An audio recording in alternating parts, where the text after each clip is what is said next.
And no matter how much you think you can deal with them, the truth is, you can't. Let's go back now to the matter at hand, the story of the bride who got arrested on her wedding day. I'll tell you the story the way it happened.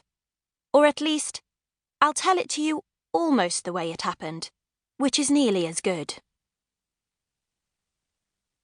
The setting for the wedding is Bloomington House, a country estate near Cambridge, its rambling red brick walls charmingly cocooned in a wood of crabapple and ash. Today, cloud shadows play hide-and-seek on the lawns, and the trees that are waking up in the half-light of spring shiver naked in the breeze, their reflections playing leapfrog with a koi in the pond. Next to the pond is a Japanese meditation garden, where someone has clearly been thinking about alien invasions because there are crop circles ranging all the way from one side to the other in order of size. In this romantic scene, a large number of cars have recently pulled up and evacuated my numerous relatives in all their colourful glory, tucking in sari trains, sprucing maroon lipstick, jingling bracelets, chattering non-stop. I watch this from a window in the back room in which I am waiting. How long before all of them head into the barn for the wedding ceremony? I scan the grounds. There are too many of them. This is the problem. They keep stopping, gesturing and exclaiming at the view, the manor, the gardens, the weather, each other's clothes, jewellery, complexion, hair, manicures, the works. Just looking at them is exhausting. I turn and pace the room, my hands on my waist. Why is this dress so tight? I fidget with the buttons at the back, but the snug bodice won't let me stretch my arms far enough. This will be over soon. This will be over soon. What is the matter with this place? Why is it so hot in here? I fan myself with my hands, but it makes no difference.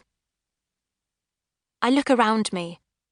Unlike the garden that is lit up with lanterns, and the hall for the wedding breakfast that is covered at my request in all sorts of roses, red, pink, cabbage, yellow, white, hot cocoa, the lot, the back room in which I'm waiting is whitewashed and uninspiring.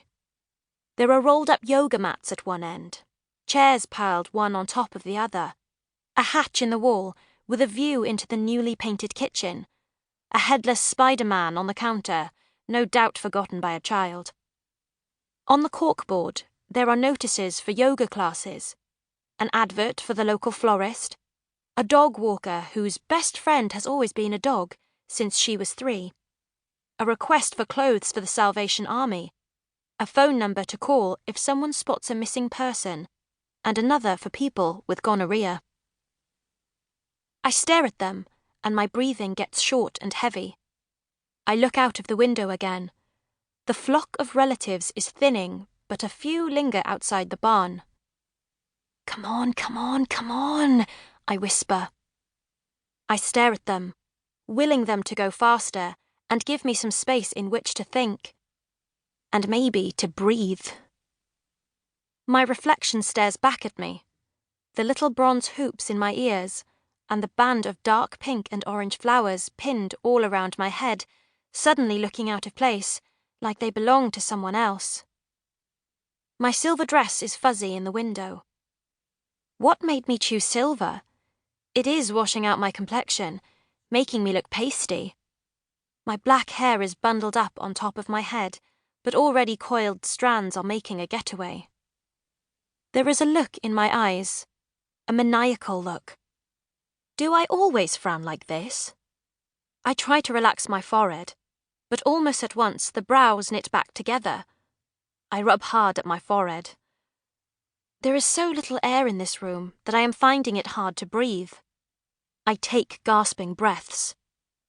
Finally, every last one of my relatives disappears into the barn, through the wisteria that hangs over the barn door, like the tail of a bejeweled pony, getting ready for dressage.